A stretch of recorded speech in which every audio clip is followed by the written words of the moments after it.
so se voleva dire lei due parole, se la vuole iniziare subito. Ma direi che siccome le persone presenti saranno anche Prima posso iniziare. Naturalmente ringrazio tutti e sono contenta di essere riuscita ad avere il dottor Masson qui che ci parlerà e ci racconterà dei Bacchi da Seta e in particolare ci illuminerà su questo edificio che è veramente storicamente molto imponente, molto interessante e che forse lui sa spiegare molto meglio di me. Grazie mille.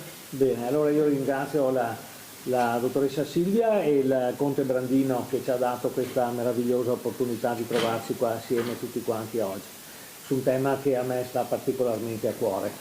Eccolo qua, prendiamo anche il microfono qui, eccolo qua. Allora,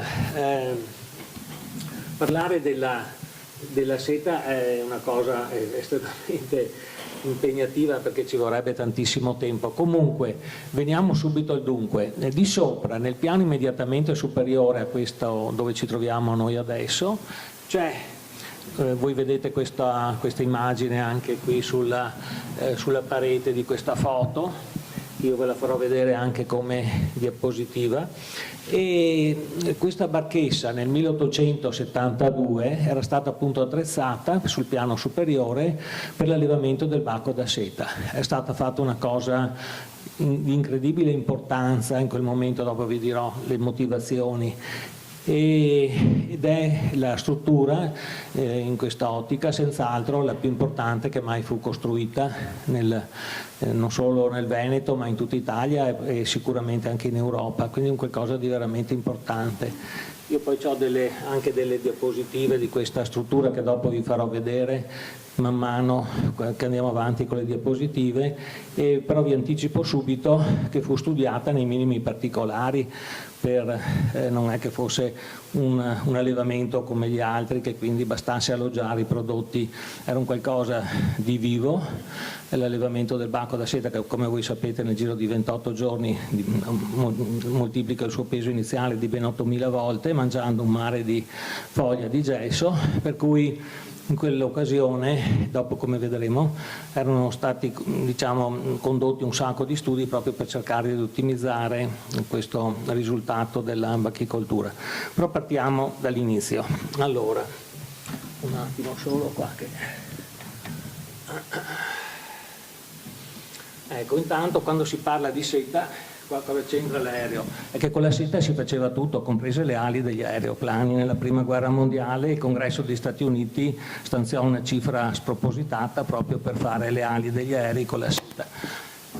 E andiamo avanti, questa è una filanda Motta giù a Campo Croce di Mogliano Veneto. Qui vediamo una residenza estiva dei sovrani thailandesi vicino a Bangkok, a 70 km presso l'antica capitale. Il palazzo è arredato con tende di seta di Como, le quali regolarmente vengono mandate in Italia per il lavaggio, quindi la seta, nonostante che oggi come oggi provenga quasi esclusivamente che dalla Cina e che abbia un'origine dall'estremo oriente, ciò non di meno qui proprio in Italia ha avuto il suo massimo sviluppo e la sua massima importanza, anche economica, soprattutto economica, dopo vi dirò bene il motivo, anzi sarà forse il centro della conferenza di oggi. Come arriva in Europa la seta? Arriva, come ben tutti quanti sapete sicuramente, con l'imperatore Giustiniano I il Grande, in questa litografia che poi è stata ripresa per fare una pubblicità dello stabilimento bacologico Tranquilli di Ascoli Piceno. Nella litografia del 1700 si vede appunto l'imperatore Giustiniano che riceve le uova del bacco da seta secondo la leggenda e la tradizione anche di Procopio di Cesarea nel 553 d.C. In realtà quello che dobbiamo dire è che non riceve le uova del bacco da seta, questo era tanto per fare la vulgata, ma riceve tutte le conoscenze per poter gestire una razza monovoltina del Bombyx mori, lepidoteri. I lepidoteri sono le farfalle. Questo lepidottero era già stato talmente selezionato nel corso dei secoli, al tempo di Giustiniano, che già all'epoca, ormai da secoli, per non dire da millenni, non viveva più allo stato naturale, che quindi era necessario appunto la compartecipazione, l'aiuto dell'uomo per poter sopravvivere a livello proprio di specie, di razza monovoltina. E Giustiniano porta in particolare in Europa proprio queste conoscenze che consentono quindi che la bachicoltura attecchisca in Europa e che prenda piede. Come mai lo fa? Lo fa perché in questo momento lui, quando prende il trono, diventa imperatore a Costantinopoli dell'impero romano, quello che restava nel 553 d.C., dopo che era caduto l'impero romano d'Occidente. Tutta la nostra penisola, come voi vedete, la Dalmazia, tutta era il regno degli Ostrogoti, la Spagna era il regno dei Visigoti, l'Africa del Nord era il regno dei Vandali. E lui cosa fa, questo imperatore, che oggi come oggi la storia non gli dà certo il merito che ebbe? E riconquista tutto l'impero, quindi lo riunifica totalmente, tutto sotto l'impero di Roma. Non solo, ci lascia poi quello che coloro che si laureano in legge ancora al giorno d'oggi sono obbligati a studiare, ben 2 esami di rito romano, devono farli appunto sul diritto romano, storia del diritto romano, tutta cosa che questo imperatore molto poco conosciuto al giorno d'oggi, e i libri di storia anche ne parlano purtroppo male, invece ci ha lasciato. Ci ha lasciato quindi delle conoscenze che si sono poi tramandate nei secoli e che hanno consentito fino a un secolo fa, non a millenni fa, a un secolo fa, di essere una fonte di ossigeno molto importante per tutte le nostre genti e soprattutto per le nazioni bachicole d'Europa, in particolare per l'Italia. Perché per la penisola italiana? Perché l'Italia era diciamo la produttrice massima di seta a livello europeo, l'80% della seta europea era prodotta in Italia ed era nell'Ottocento la seconda produttrice di filo di seta al mondo, venendo subito dopo la Cina, con la differenza che le razze monovoltine che erano state a lungo tempo selezionate e migliorate in Italia, ovviamente in Cina non c'era assolutamente nemmeno la possibilità di fare un paragone tra le sete italiane. Abbiamo visto prima che anche i sovrani dell'estremo oriente si rifornivano di sete ovviamente italiane. Ecco, questo è un po' di storia. Da Giustiniano quindi c'è questo continuo progresso. Qui vediamo questi cartoni forati per telaio jacquard. Cosa significa? Che già alla fine del 700, 1700, quindi già 1200 anni dopo Giustiniano, la sua eredità continua, e addirittura a livello di Lione in Francia, dove nel centro storico di Lione, come un alveare, tutte le famiglie lavoravano al telaio, si erano perfezionati dei sistemi di tessitura tali che richiedevano per funzionare dei cartoni di schede perforate come questi, come voi vedete, nei telai jacquard, che sono con la tecnica delle schede perforate, che però verrà usata nei primi programmi quando entreranno 150 anni dopo nelle università i primi programmi Fortran eccetera, con l'uso dei computer. Ecco, sono le schede perforate dei programmi Fortran, no? Ecco, quindi questo però ancora nel 1700, questi telai jacquard sono 1804 per dire la data esatta. Per di più c'erano anche dei sistemi di agganciamento di telai estraibili, la SAL, per cui che giustificava il fatto che il centro storico appunto di Lione, questo centro era tutto costituito di case tutte collegate l'una con l'altra proprio come fosse un alveare, perché i pezzi di sviluppo di questi telai potessero poi essere continuati da una famiglia accanto eccetera, e quindi praticamente lavorava tutto il centro storico di Lione appunto nella tessitura. Era stata promossa ancora ai tempi di Luigi I Valois, poi ripresa dal ministro delle finanze del Re Sole, e che andò avanti appunto fino a quando a metà dell'Ottocento scoppia la febbrina. La febbrina distrugge la bachicoltura non solo nella zona di Lione, anche se scoppia proprio nella zona di Lione, ma in tutta Europa. Si diffonde poi dalla Francia in Italia, facendo danni catastrofici, e diventa praticamente un qualcosa di molto grave. La febbrina provoca una catastrofe economica e diventa un problema di Stato, ma diventa un problema di Stato nel vero senso della parola, perché l'economia allora girava tutta attorno alla seta, non c'era la benzina, non c'era l'energia elettrica, non c'erano le automobili, non c'era... Quindi questo è un po' il discorso. Nel 1800, quindi cosa succede quando scoppia la febbrina? Che non vi posso raccontare tutto perché non abbiamo tantissimo tempo, però quello che vi posso dire è che dopo un sacco di studi, di esperimenti, eccetera, sempre a livello ovviamente degli italiani, si viene a trovare fuori il modo per venirne fuori, però c'erano complicazioni anche politiche abbastanza rilevanti al tempo, no? L'Italia era formata da stati preunitari che si stavano unendo tra di loro per formare lo Stato unitario del Regno d'Italia. In quest'ottica anche la Francia con Napoleone III ebbe un ruolo politico importante, per cui per un periodo ci fu anche l'importazione insieme ai banchi giapponese, che però purtroppo non poteva risolvere il problema. In che senso? Nel senso che la febbrina è una malattia che si trasmette con le uova, quindi solo tramite la femmina, la farfalla. Se le uova sono infette, praticamente il baccolino non è idoneo né per fare il bozzolo, quindi per fare la sete, e tantomeno ovviamente per la riproduzione.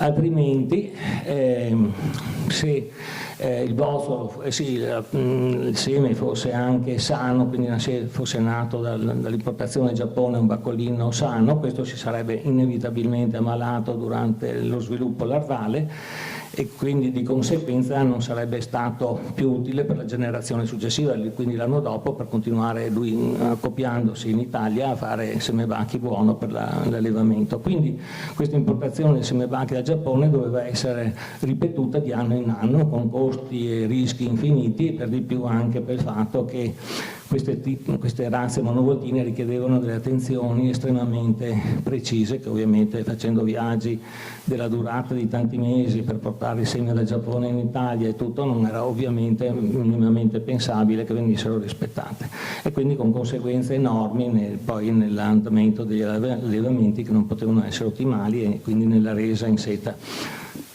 Ecco, quindi però nel 1870, venendo poi al dunque, si ha a Gorizia. Gorizia al tempo era ancora dell'impero asburgico, e c'era la stazione baccologica sperimentale appunto istituita dal governo asburgico, che praticamente presenta il metodo di Louis Pasteur. Pasteur, uno scienziato francese, come voi sapete, ha dedicato praticamente dal 1865 e poi ininterrottamente fino al congresso baccologico di Gorizia del 1870, però di fatto per sempre, per tutta la sua vita dopo, sempre si è dedicato di migliorare i problemi della bachicoltura, della filiera serica in particolare, proprio perché era estremamente importante. Anche a livello di Parigi, nell'istituto Pasteur di Parigi, anche il suo successore, Émile Duclos, fece un sacco di studi, fu suo collaboratore prima sempre nell'ambito degli studi sul banco da seta, che li continuerà anche dopo, quando Pasteur muore nel 1895 e gli subentra nella direzione dell'istituto. Questo ha importanza? Ha importanza, sì, qui vediamo le pubblicazioni più importanti che Pasteur fece nella sua vita riguardano appunto proprio il bacco da seta e la risoluzione di questa epidemia. Qui la presentazione che Pasteur farà della sua opera in 2 volumi mastodontica, l'imperatrice Eugenia de Montijo, una imperatrice spagnola, che appunto dedica e fa vedere quanto importante fosse stata questa risoluzione di questo problema per l'intera Francia, no? Ecco, poi nelle lettere che Pasteur fece al ministro dell'istruzione, dell'economia, si potevano vedere anche i numeri che erano veramente da capogiro per quanto riguardava ecco, qui faccio vedere un palazzo delle Tuileries prima della sua distruzione, venuta nel 1871, vista dal cortile del Louvre. Perché vi faccio vedere questo palazzo? Voi se andate a Parigi al giorno d'oggi lo potete vedere? No.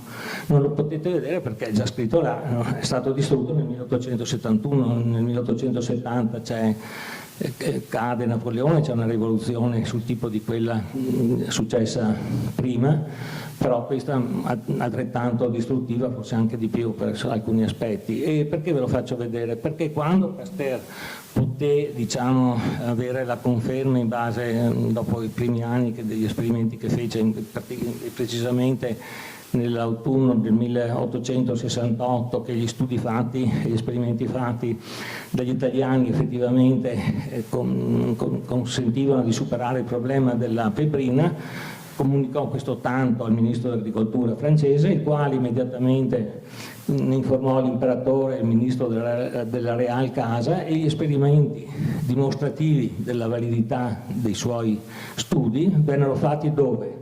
Nel Palazzo Imperiale a Parigi, non in una bigattiera. Quindi voi capite qua l'importanza che i governi del tempo davano a questo argomento, perché non hanno scelto una bigattiera o nel meridione della Francia, dove Pasteur era stato mandato per fare anche tutte le sue sperimentazioni e tutto.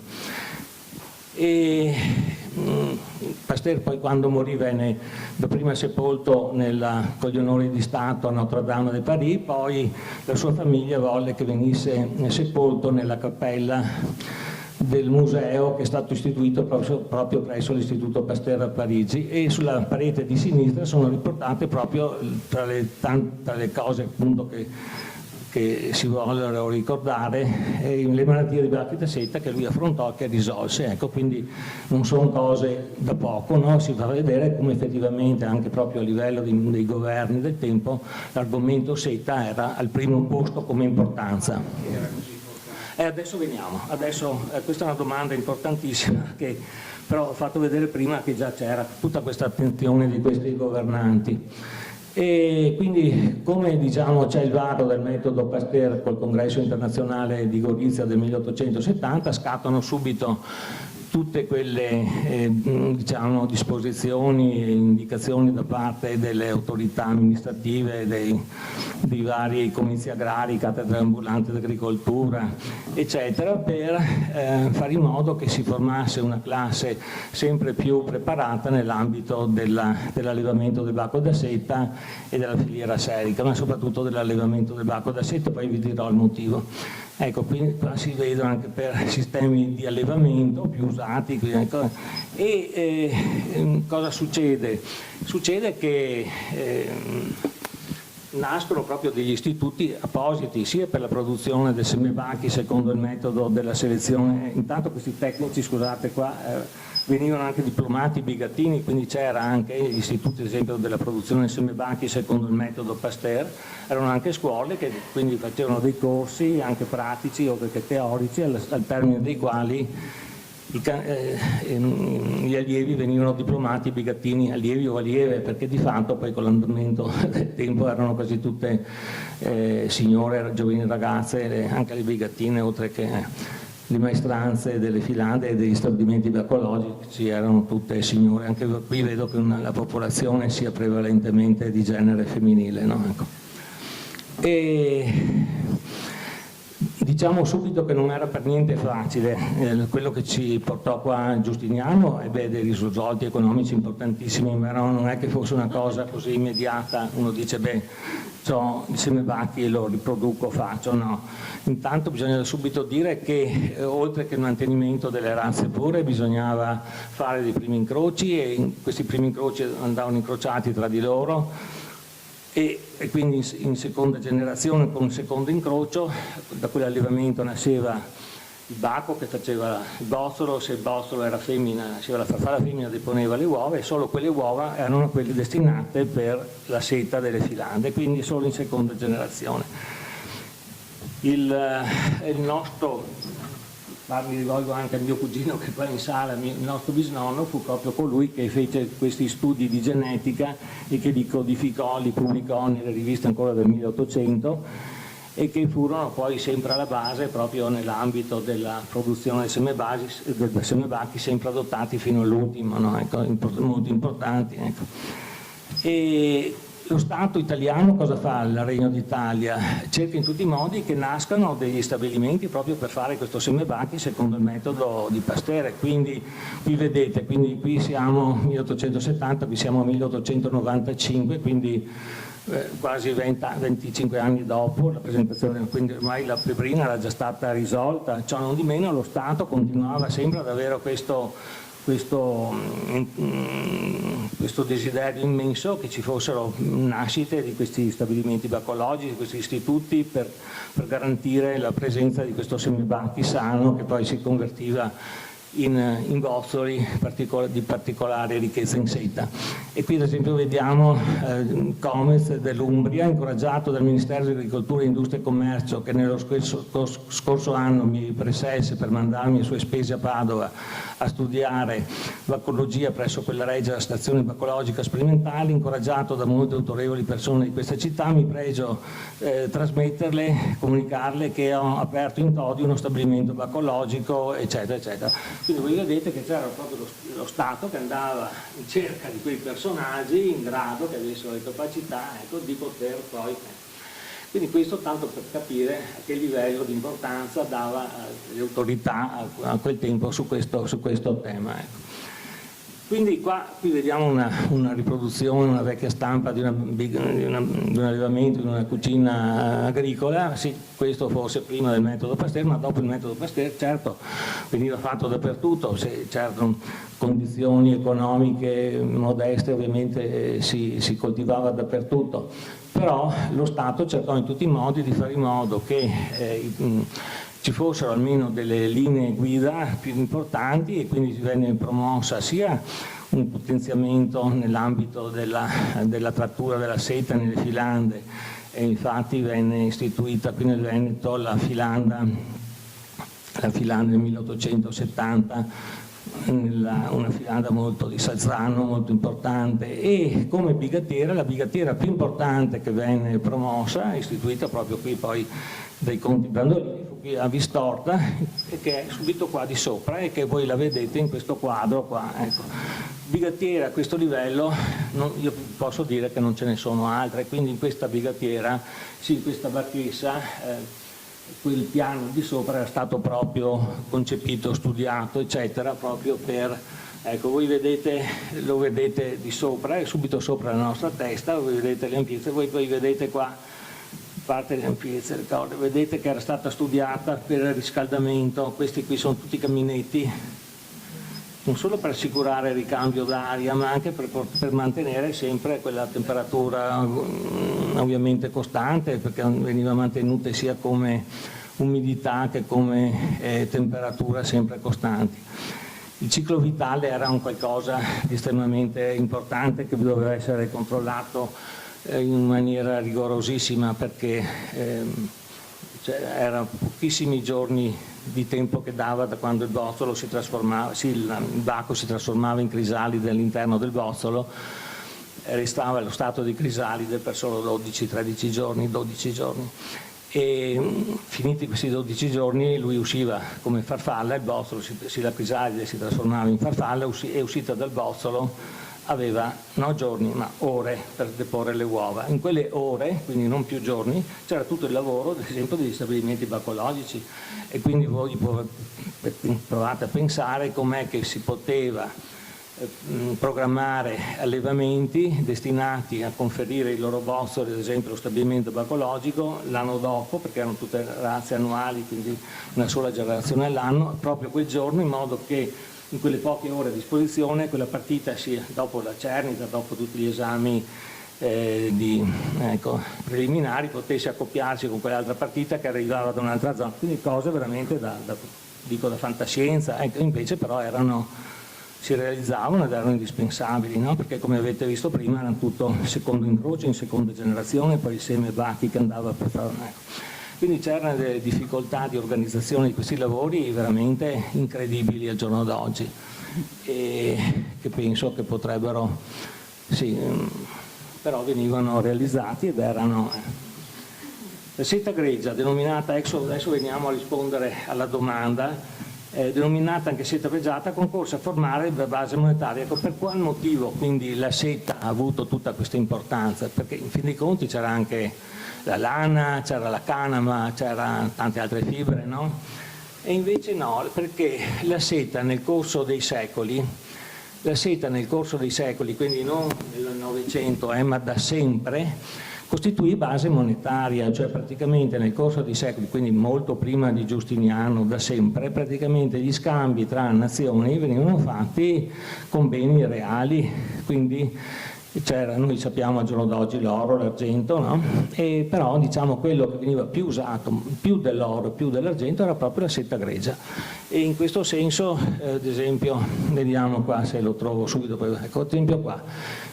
Questo viene dall'Archivio di Stato di Venezia, il tributo annuo che l'isola di Arbe corrispondeva al Doge di Venezia, quando Venezia incomincia a diventare indipendente da Costantinopoli all'inizio del XI secolo, 1018, venne fissato 10 libre di seta pura, promitimus tributum dare ogni anno libra de seta serica decima. Nel caso che l'allevamento andava male e non riuscisse a dare in seta, cosa succedeva? Avrebbe dovuto accomodare la mancanza, componere promitimus con 5 libre di oro puro, auri oblici libras quinque. Quindi cosa dice? Oro però oblici puro, oro 24 carati, non oro 18, no, oro 24 carati, non 18 carati. No. E quindi la seta era ancora noi adesso siamo abituati che abbiamo l'euro, poi si parla già di bitcoin, non so cosa, altre cose, però 100 anni fa, qua da noi, non a Marte, ma qua da noi proprio, c'era che la valuta doveva essere veramente sopportata da un reale valore, quindi doveva essere convertita in oro su richiesta. E questo fin quando? Adesso vediamo un attimo un po'. Ad esempio questo, dopo vi farò vedere dopo, torniamo indietro, se no perdiamo il filo. Qui però dovrei anche forse dirvi una cosa, ve lo dirò dopo sulla seta grigia, la definizione di seta grigia, perché quando si parla di seta grigia uno va a pensare, grigia vuol dire che non è lavorata, sì è vero, però l'equivalenza terminologica di comprensione, seta grigia è sull'oro, abbiamo appena detto che costituiva base monetaria, la seta grigia equivale all'oro 24 carati, non all'oro 18 carati. Perché? Perché solo la seta, siccome la seta nelle transazioni tra stati o anche importanti, diciamo così, veniva anche quella valutata a peso, era solo quando era a livello di seta grigia che questo poteva avvenire. Cioè la seta grigia cos'è? Nelle filande, tramite la trattura, si ricava il filato di seta, no? Questo filato di seta, una volta tratto nelle filande, in matasse, deve essere sgommato per le successive lavorazioni. Con la sgommatura cosa succede? Si perde la sericina, perché la seta è fatta da fibroina ricoperta da sericina.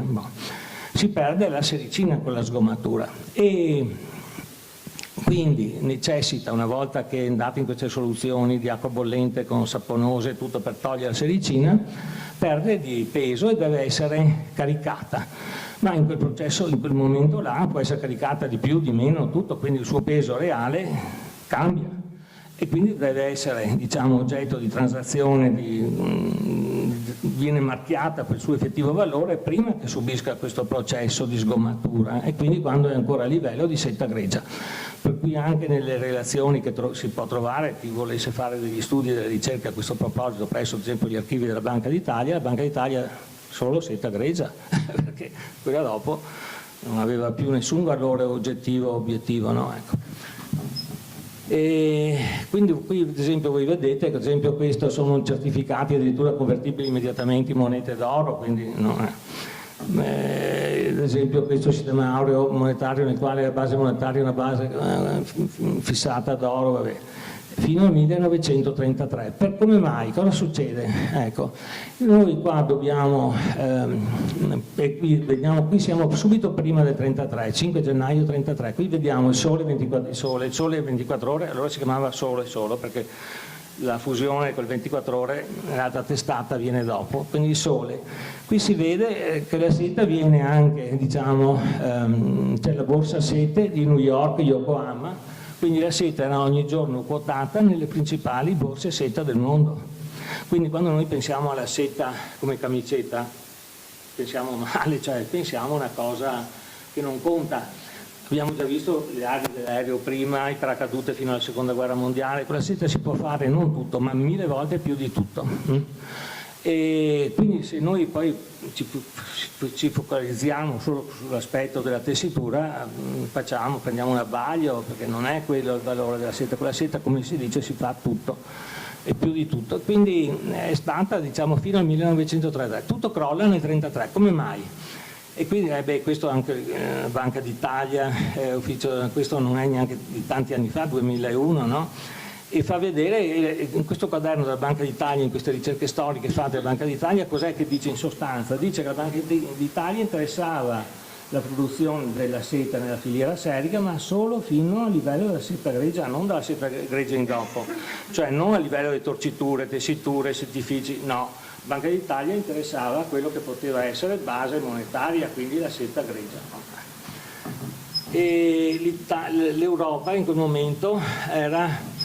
la produzione europea di bozzoli era praticamente quasi tutta italiana, l'80% della produzione europea era fatta in Italia. E ecco, qui vediamo lo schema della filiera serica intero, gli stabilimenti dove veniva prodotto il seme bachi, come si diceva prima, che sono le uova, no? Poi c'è la bachicoltura per le filande, che poi porta i bozzoli agli essiccatoi, gli essiccatoi li conferiscono alle filande, dove appunto tramite la trattura si arriva alla seta grigia. Ovviamente le filande, se poi devono vendere parte dei loro prodotti ai settifici, devono fare la sgommatura, fare la carica, quindi queste fibre vanno alle torciture con complessi industriali estremamente complessi, che ovviamente non vi vado a descrivere, che sono veramente molto molto impegnativi. Quello che interessava alla Banca d'Italia era la seta grigia, dopo ci sarebbe torciture, operazioni sussidiarie, tessiture e tutto. Quindi cosa succede? Che quello che aveva il valore della seta, per rispondere quindi alla domanda come mai tutti i governanti erano interessati a questa benedetta materia, è perché per questi 2/3 qua, quella che veniva collocato all'estero, che voleva costituire base monetaria. Questa richiesta di seta grigia di gran lunga più importante, perché ne costituiva ben i 2/3, cessò di colpo, ecco, questa è una cosa che di sicuro voi non sapete, cessò di colpo quando nel 1933, però quando venne approvato da Franklin Delano Roosevelt il New Deal, 6 aprile del 1933, se volete anche una data più precisa, però dopo questi provvedimenti essere approvati dal Congresso, questo tanto le ripercussioni in Italia si ebbero l'anno dopo, nel 1934, diciamolo pure sul finire del 1934, e quindi nel 1935 ci fu proprio la mazzata. E quindi praticamente tutto finì, ma tanto per farvi vedere che quello che vi sto dicendo, che al giorno d'oggi può sembrare anche come incredibile, no? Una cosa strana, ma che cosa ci sta raccontando qua il dottor Marson? Ad esempio qua la Banca Generale, questa era una delle 2 banche più importanti d'Italia insieme alla Banca Immobiliare, la Banca Generale, sede Milano, Roma. Questa è una lettera ad esempio del 1880, ve la leggo, e qua, aspetta, vediamo che meglio qua. Signora, abbiamo l'onore di prevenirvi che la Banca Generale, sede di Milano, aprirà col giorno 15 corrente magazzini propri per sete grigie e lavorate, italiane ed estere, qui mette dentro tutto, anche lavorate, tutto che si assettano. 1880. Perciò la Banca Generale, sede di Milano, alle sue operazioni bancarie aggiungerà quella di ricevere nei suoi magazzini sete grigie e lavorate, sia in semplice custodia che in deposito contro sovvenzione e per crediti liberi e documentati, potendo ripromettere le migliori condizioni di sorveglianza e di conservazione per le sete che le verranno affidate. La banca si incaricherà anche della vendita delle sete sovvenzionate o in semplice consegna, se tale sarà il desiderio dei suoi clienti. Quindi la banca che voleva lavorare in seta, questa era non una banchetta, era tra le 2 o 3 banche più importanti d'Italia. Questa banca però viene fatta fallire nel 1994. E quindi 14 anni dopo questa lettera fallisce, quindi voglio dire, era tutto in discesa questo processo della seta, questo mondo della seta? No, anche prima del 1933, prima del New Deal di Franklin Delano Roosevelt, non era tutto in discesa, perché anche nel periodo della Belle Époque, no? Voi sapete che cos'è il periodo della Belle Époque, no? Ecco, dove c'era questa ben possibilità di vestirsi bene, almeno per le signore che avevano questo desiderio di... E c'era una dismisura di pubblicità fatta dalle multinazionali del tempo, perché le signore italiane, non vestissero in seta, ma vestissero con fibre artificiali. Le prime fibre artificiali erano state fatte proprio allora. E allora c'erano delle petizioni che io ho, ma non una, ma tante petizioni degli operai che lavoravano, operaie perché abbiamo visto che le mestranze erano quasi tutte femminili, lavoravano in queste industrie della seta, filande, tessiture, torciture, tessiture, alle signore, petizioni alle signore italiane, diceva signore italiane, ma cacchio l'osso, continuate a vestirvi in seta, siete signori, dovete... E queste sono cose che si trovano nella storia, sono documenti penso significativi, no? Per cui questa finanza, quella che cerca sempre di rompere le regole del gioco e tutto, di andare avanti verso equilibri meno solidi ma più facilmente modificabili, c'era già allora, e quindi questa banca qua fallirà a 14 anni, nel 1880, nel 1994 fallisce. Qui c'era ad esempio una provvidente, una compagnia di assicurazione, addirittura questa qua cos'è che faceva? Assicurava i bacchi da seta. Ma io non penso che nessun agricoltore vada a qualche cavallo da corsa, probabilmente, non so. Ecco, assicurava i bacchi da seta. Come mai? Beh, diciamo quelli delle razze pure indubbiamente potevano essere veramente estremamente preziosi, tant'è che questa assicurazione è giù di Catania, dove magari fuori zona era meno raggiungibile da persone che volevano, ecco. E comunque, superato il problema della pebbrina, è finito tutto? No, purtroppo nasce un altro problema grosso, quello della Diaspis pentagona, la cocciniglia del gelso.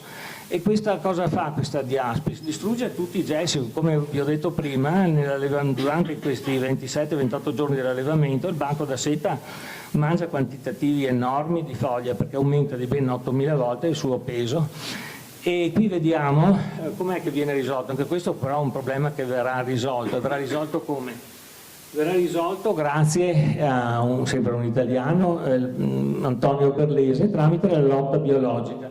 Voi sapete che cos'è la lotta biologica, immagino, no? Beh, è non tramite processi chimici o processi diciamo pesticidi, mai più. Questi non si sarebbero neanche potuti immaginare, perché il banco da seta, essendo un insetto, non ha il fegato, quindi non può difendersi da veleni, tantomeno da...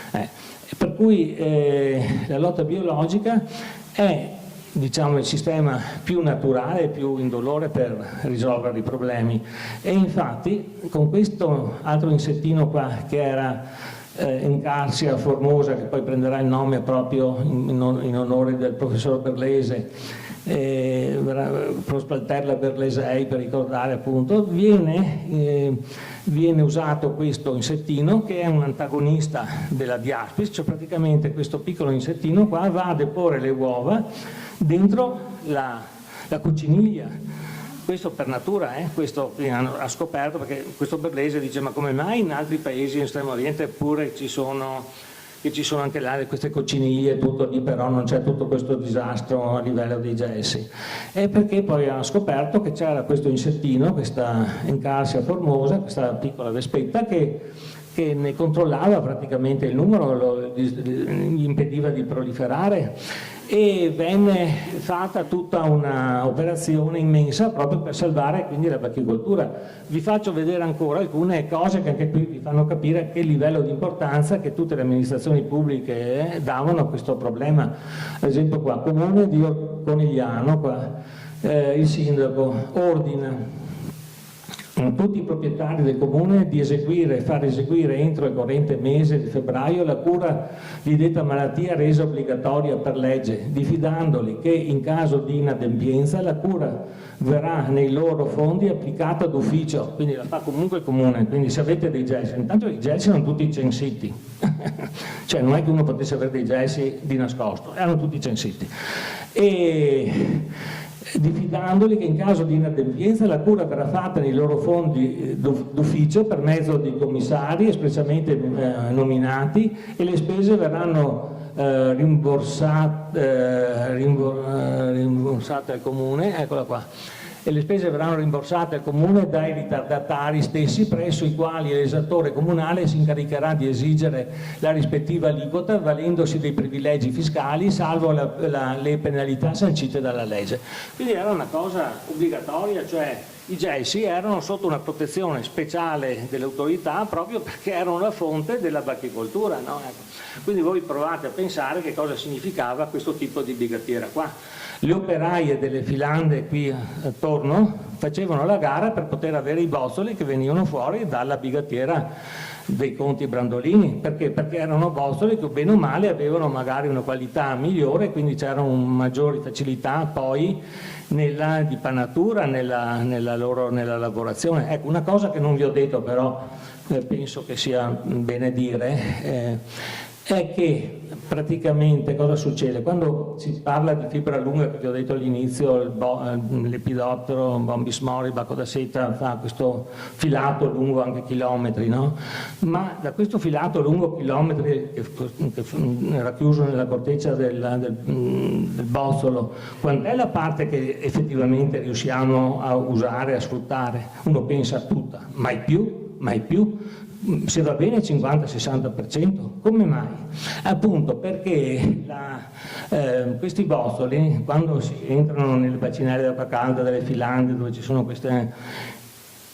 Prima di arrivare a quello che si dice così in gergo il capofilo e tutto, no? Viene persa una parte consistente di questa corteccia serica che va con il 25%, che va a costituire poi la strusa, no? Una parte che poi vengono fatte le sciappe, poi magari le signore dicono quella roba di sciappe, sì, è bellissima la sciappa, però è sempre, fa parte di cascami della seta, cioè la parte che non è il filato quello col quale si fanno le ali degli aerei, per intendersi, no? I giubbotti antiproiettile, è quello che va bene magari alle signore per essere alla moda, no? Magari piuttosto che portare le fibre sintetiche va benissimo anche quei prodotti che si ottengono con i cascami di seta, ben inteso.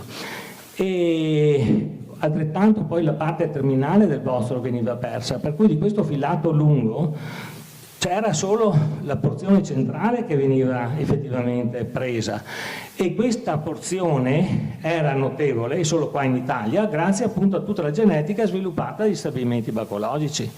Quindi come mai uno dice, come mai c'era poi tutta questa genetica, questi studi che continuavano a fare per selezionare queste razze pure? Non certo per fare la bellezza del filo della roba, perché i bacchi magari selvatici di farfalle selvatiche magari fanno anche un filato più bello, proprio per fare in modo che di questa lunghezza infinita, dico infinita ma comunque di chilometri del filo di seta, si potesse aumentare la porzione effettivamente utile poi per le torciture e i settifici, no? Non so se mi sono spiegato, ecco. E questo tanto si realizzava perché il filo emesso dal baco è un filo fatto già da due fili, la singola bava emessa dal baco non ha un'unica nervatura, sono due fili, la singola bava, costituite da due appunto di fibroina e a volte poi della sericina, ben inteso, però sono due fili attorcigliati. Essendo due fili, cosa succede? Che nella lunghezza di chilometri poi possono dare luogo dello sfibrillamento, cioè non proprio questi due fili essere talmente ben coesi, attaccati l'uno con l'altro da dare compattezza. Prego, sì. Come mai nei 33? Sì. Quando successivamente con la guerra ci sarebbe stata comunque una richiesta di questo materiale, perché non è stato possibile? Oppure ripresa? Sì, giustissima la domanda, scusa che in effetti qua ti dico, allora, scusa, ti faccio vedere qua, ad esempio qua durante la guerra, ad esempio i carri, tanto per dire ancora l'importanza della bacchicoltura, prima guerra mondiale avevano la possibilità di circolare anche durante le ore di coprifuoco, quindi era una cosa di importanza diabolica. Però adesso andiamo a rispondere alla domanda: come mai dopo il 33? Dopo il 33 è finito proprio tutto, cioè l'emissione della carta moneta non solo negli Stati Uniti ma in tutto il mondo, perché poi tutte le valute erano convertibili ovviamente col dollaro, no? E quindi anche nella lira italiana, in tutto il mondo, l'emissione della carta moneta non è più stata legata con catene d'acciaio a effettive riserve o d'oro, o di seta, o d'argento, o di materiali preziosi, che poteva essere anche il radio, non so, il polonio, non so. Ma proprio era diventata libera. Oggi come oggi, lo sappiamo, penso tutti quanti, no? Che l'emissione della carta moneta è un potere discrezionale di coloro che ci stanno sopra, no? Magari non questi qua che stanno sopra, magari fossero ancora loro, quelli della bigatiera del piano di sopra. Ecco. Quindi questo è diventato una cosa. Poi, siccome questo tanto la gente comune non doveva saperlo, hanno detto che sì, ma gli istituti centrali sono ancora legati a mantenere determinate riserve di preziosi, che qua che là, e allora hanno detto ci sono valute che comunque continueranno una certa conversione in oro, quindi con il Goldex Sans standard, quindi convertibili poi in oro. E in questo senso, ad esempio, ecco qua, ad esempio, nel 1933 con gli accordi di Bretton Woods tutto finisce, no? Dopo uno dice ma c'è stato Bretton Woods qua, sì, ma Bretton Woods solo il Goldex Sans, cioè praticamente c'erano delle valute che potevano ancora essere convertite in oro, però le banche non dovevano più avere su quello che loro avevano emesso il 100% in oro, gli bastava il 10%, poi con i derivati questo salto di fatto non era neanche il 10%, era niente in tutto, no? E quindi era tutto un po' un fumo che davano alle persone. Poi nel 71, come voi sapete, addirittura è stato chiuso qualsiasi aggancio con l'oro col presidente Nixon, no? Questa è una cosa storica, però di fatto per la gente comune come diciamo le persone così normali, che non fossero banche di Stato, che non fossero signori a livello di capi di Stato e tutto, nel 1933 tutto è finito, cioè fino al 1933 uno aveva il diritto di andare in banca e farsi convertire la mazzetta in controvalore, dopo il 1933 non più. La Banca d'Italia, ad esempio, continuerà emetterà subito dopo, cioè lo Stato fa delle norme per cui la Banca d'Italia ad esempio ha il diritto di prelazione sui franchi svizzeri, però i filandieri vengono, che potevano, loro che producevano la seta gregia, che quindi la vendevano poi all'estero per costituire base monetaria, erano obbligati sempre per legge a venderla, a fare transazioni solo in franchi svizzeri. Quindi loro necessariamente per venderli dovevano vendere in franchi svizzeri. La Banca d'Italia aveva questo diritto di prelazione sempre per legge sui franchi svizzeri, li incamerava e dava ai filandieri l'equivalente in lire. Questo è, lo si ricava da quel quaderno della Banca d'Italia che vi ho fatto vedere prima, sì, non è che mi inventi queste cose. Ecco, da questo quadernetto qua. No? Quindi sono cose reali che noi non ci facciamo caso. Proprio. Dopo uno dice, ma dopo è continuata l'agricoltura? Sì, certo che è continuata e lo Stato ha fatto in modo che di queste realtà che vi ho detto la gente non ne prendesse coscienza. Però, qui vi faccio vedere, ad esempio nel periodo 1919-34, i viticoltori che levavano prendevano, tradotto con il valore di oggi, dai 29 ai 35 euro al chilo, no? Con le sovvenzioni statali messe su proprio perché la gente non capisse mai, non dovesse mai sapere queste cose che vi ho detto, negli anni ad esempio qua 71, no? questo manifesto dell'Associazione Nazionale Viticoltori nel 77, scusi, non 71, valevano 11 con la sovvenzione dello Stato, valevano 11 euro al chilo, allora 11 contro i 35 sono 3 volte di meno, no? O no? Quindi hanno fatto di tutti i nostri politicanti di fare in modo che la gente non venisse mai a sapere quello che era successo. Purtroppo, bravo. Ecco, io vi ringrazio per l'attenzione.